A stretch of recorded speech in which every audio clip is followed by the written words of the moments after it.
اسلام میں طلاق سب سے ناپسندیدہ عمل ہے۔ بسم اللہ الرحمن الرحیم۔ السلام علیکم۔ تو کیسے ہیں آپ؟ میاں بیوی میں اختلاف ہونا نارمل سی بات ہے۔ میاں بیوی میں اختلاف ہو گیا۔ وہ لڑکی 4 بھائیوں کی اکلوتی بہن تھی، ماں باپ کی لاڈلی تھی، نخروں میں پلی تھی۔ وہ جب جھگڑا ہوا اس کے اپنے شوہر سے تو ناراض ہو کے اپنے میکے آ گئی، اپنے ماں باپ سے کہتی میں اس گھر کبھی نہیں جاؤں گی، مجھے وہ شخص اچھا ہی لگتا۔ پہلے تو رشتہ داروں نے، ماں باپ نے، بہن بھائی نے بہت سمجھانے کی کوشش کی، لڑکی نہ مانی۔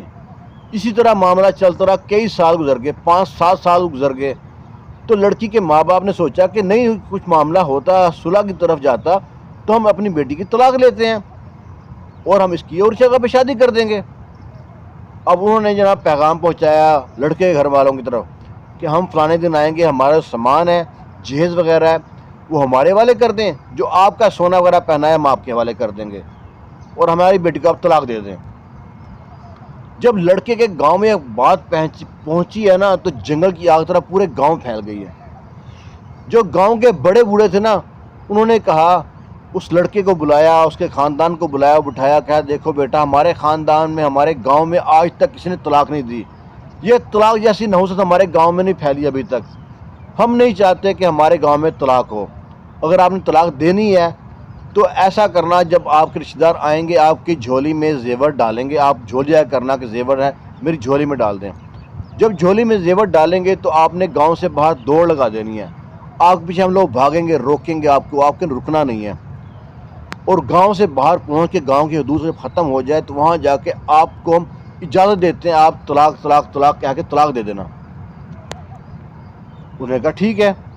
اسی طرح لڑکی کے جب رشتہ دار آئے آ کے انہوں نے لسٹ تھمائی، یہ ہمارے سامان کی لسٹ ہے، جو جہیز ہم نے دیا تھا یہ ہمارے حوالے کر دیں اور یہ ہم سونا لے کے آئیں جو آپ نے پہنایا تھا۔ تو انہوں نے کہا جی لڑکے کو دے دیں۔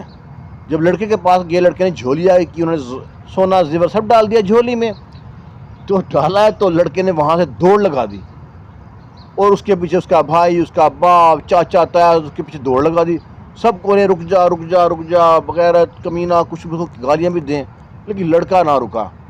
جب لڑکی کے خاندان والوں نے دیکھا کہ لڑکے نے دوڑ لگا دی، آخر ماجرا کیا ہے، لڑکی کے خاندان والے کہتے ہیں رک جائیں بھائی صاحب، لڑکا اگر طلاق دینا نہیں چاہتا تو ہم بیٹھ کے معاملہ طے کرنے کی کوشش کرتے ہیں، شاید صلح کا راستہ نکل آئے۔ وہی ہوا، اللہ تعالیٰ نے ان پہ کرم کیا اور معاملہ صلح کی طرف بڑھ گیا اور وہ کامیاب ہو گئے اور صلح ہو گئی، اور آخر لڑکا اور لڑکی ہنسی خوشی دوبارہ اپنے خاندان میں، گھر میں، اپنے گھرانے میں رہنا شروع کر دیا۔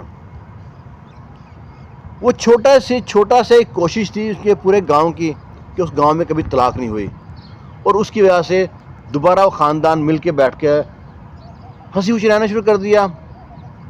جو اسلام میں سب سے ناپسندیدہ عمل ہے نا وہ طلاق ہے، اور اس سے بھی ناپسندیدہ عمل جو ان سے نا کٹھی 3 طلاق ہے، جو دینا کٹھی 3 طلاق دینا سب سے ناپسندیدہ عمل ہے۔ آپ صلی اللہ علیہ وسلم کے پاس کوئی شخص آیا، اس نے بتایا کہ فلاں صحابہ نے کٹھی 3 طلاق دے دی ہیں۔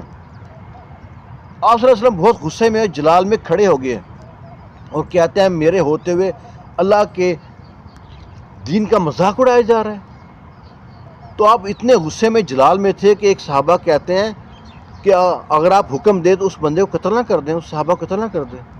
اسلام میں سب سے ناپسندیدہ عمل ہے طلاق ہے۔ چھوٹا سا اختلاف ہوتا ہے میاں بیوی میں، اس میں جو شیطان لوگ ہوتے ہیں جو خاندان کو برباد کرنا چاہتے ہیں وہ اپنے رشتہ دار ہی ہوتے ہیں، وہ بجائے کہ پیچ اپ کرانے کے وہ شرارت کرتے ہیں کہ یہ خاندان تباہ ہو جائے، برباد ہو جائے، کیوں ہنس رہے ہیں، کیوں کھیل رہے ہیں، اور وہ شرارت تو کرتے ہیں۔ جو دونوں میاں بیوی کے درمیان جو تیسرا شخص ہوتا ہے نا وہ شیطان ہوتا ہے۔ اس بات کو نوٹ کر لیں، جو مائیں اپنی بیٹی کو ٹیوشن دیتی ہیں نا شادی کے بعد وہ گھر برباد ہوتے ہیں، اور بیٹی کو بھی چاہیے کہ آج ماں باپ ہیں نہیں ہیں، بھائی جب شادی ہو جائے گی تو پوچھیں گے بھی نہیں، اپنے گھر کو، اپنا گھر اس کا وہی ہوتا ہے جو اس کے شوہر کا گھر ہے۔ چھوٹے موٹے معاملات ہوتے رہتے ہیں، اونچ نیچ ہوتی ہے، لیکن اسی کو سنبھال کے چلیں۔ امید کرتے ہیں آپ کو ویڈیو اچھی لگی ہوگی۔ اللہ حافظ۔